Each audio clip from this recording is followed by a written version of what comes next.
Imagine you're a mysterious security guard for a money truck who surprises your coworkers during a robbery. What would you do and how would you behave? Keep watch to see what one person did in this situation. Welcome to our channel. Today we will be talking about a 2021 action thriller film called Wrath of Man. A group of people dressed as construction workers blocked two security officers from transferring money in a cash truck with a signboard. As soon as they stopped, the workers took out weapons and explosives to rob and kill the two guards along with a civilian. When a new security guard, Patrick Hill, joins them 5 months later, his new employer Terry informs him of the tragedy and the fact that no one has been arrested for the murder. He tells Patrick to remain focused on the task at hand. Patrick is put through his paces by trainer Haiden, who they refer to as Bullet. Patrick just makes it through the security tests with a score of 70%. Bullet introduces Patrick to his friends in the locker room as H. Boy Sweat Dave is one of them.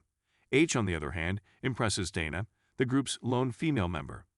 Sticky John, whom H replaces to become Boy Sweat's partner, treats H like a newbie, throwing sarcastic remarks and gestures at him. Boy Sweat informs H on the way home that he was scheduled to drive the armed truck that got into difficulty 5 months ago, but he was sick. Bullet adds from behind that he was at his mother's house, and she was his alibi.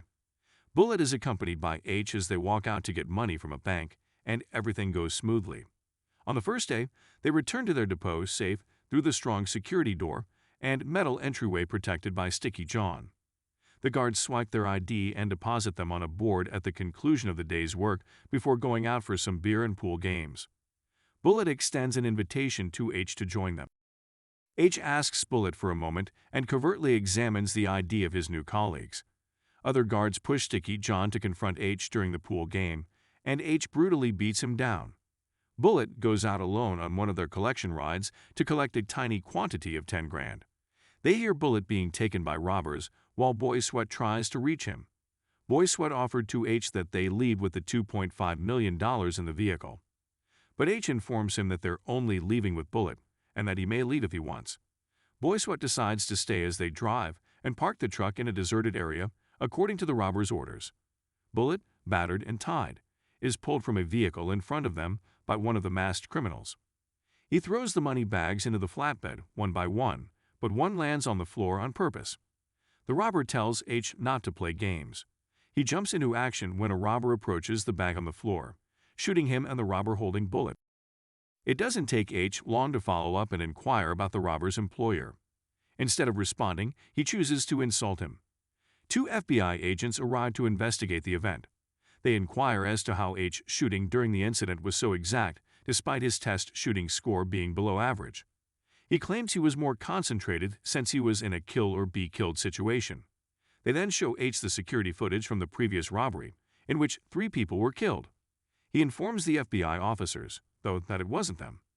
The police later inform their superior, FBI agent King, that H is the man they had been hunting for the past 25 years. Let the painter paint, their boss responds. Following the violent event, Terry advises that H take a month off from trucking. The supervisor tells Terry that instead of punishing H, he should promote him because it will benefit everyone and increase their visibility. As a result, H returns to truck duty straight away, and when he walks into the depot the next day, his coworkers appreciate him. 3 months later, with only Bullet in the truck with H, they run into another set of armed criminals. The robbers spray paint the truck's windows and mirrors. Bullet quickly calls for code red, but they gas themselves out of the truck through the door handle hole. Bullet falls to the ground, coughing. H gets out of the truck and is told to get down on the ground, but the robbers leave as soon as he exposes his face. Terry is astonished by the occurrence in which H appears as a savior once more, but their employer simply encourages him to keep smashing it. Dana finally tells H about her emotions for him, which results in overnight at her house. H, on the other hand, interrogates her at gunpoint in the middle of the night about some money he found and asks whether she is an insider.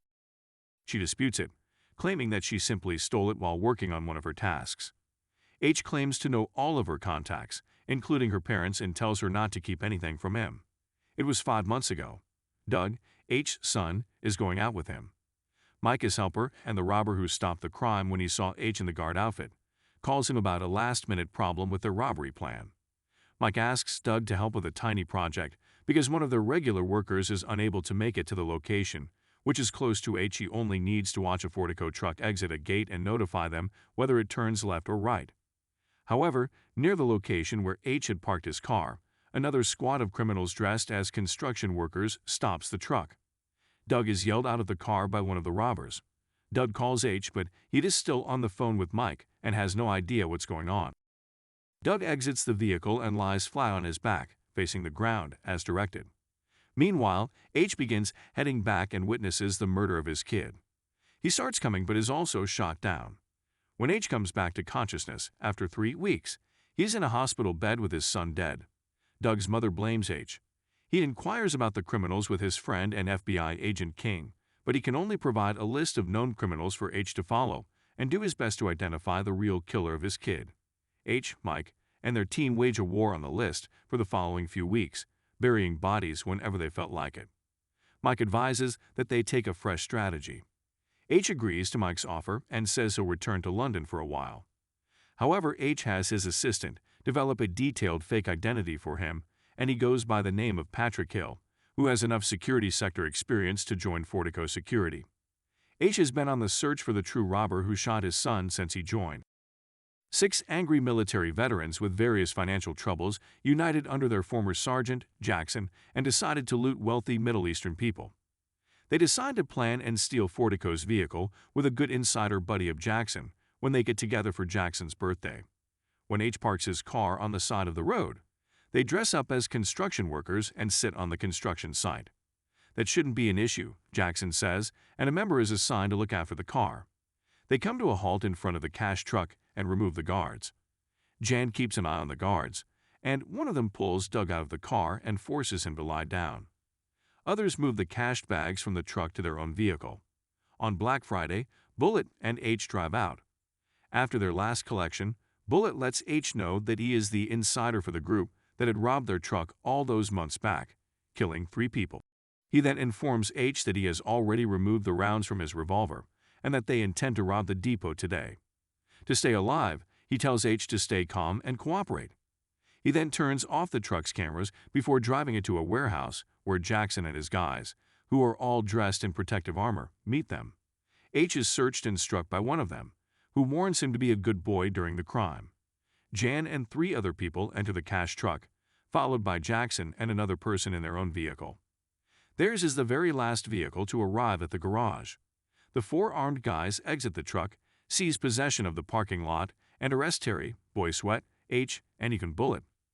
Dane enters a cash truck to obtain a signature from another guard, Stewart, who calls her inside to view a humorous film. The robbers tie H's hands and legs while carrying Bullet and a gun to his head, and ask the vault's interior employees to open the vault's metal door. However, as soon as Sticky John notices them, he activates the warning alarm, and the staff opens fire on the bandits.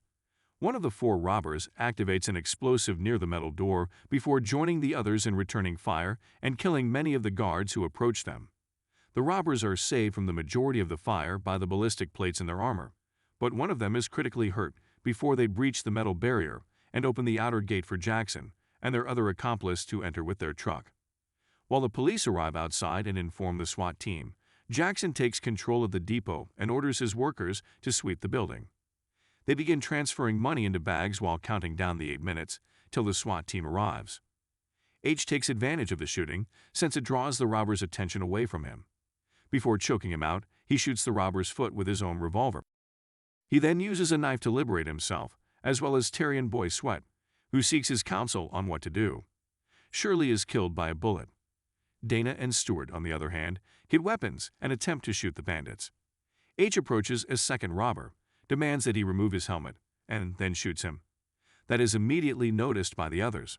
A robber, whom H captures, fires a round through Boy Sweat's bulletproof vest.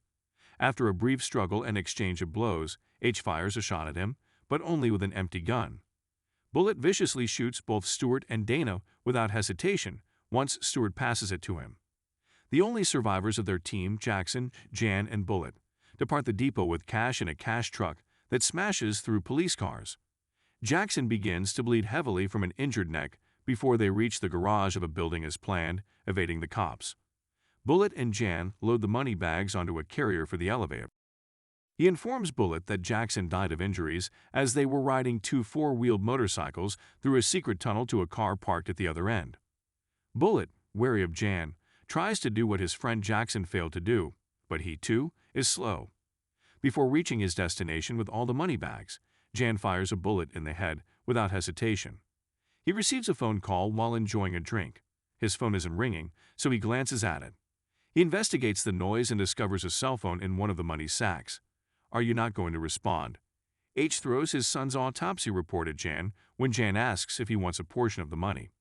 On behalf of his kid, H repays the favor. When H is limping out the door, King walks up behind him and asks whether he is finished. "We're done," says the narrator. "It's over. Thank you for watching.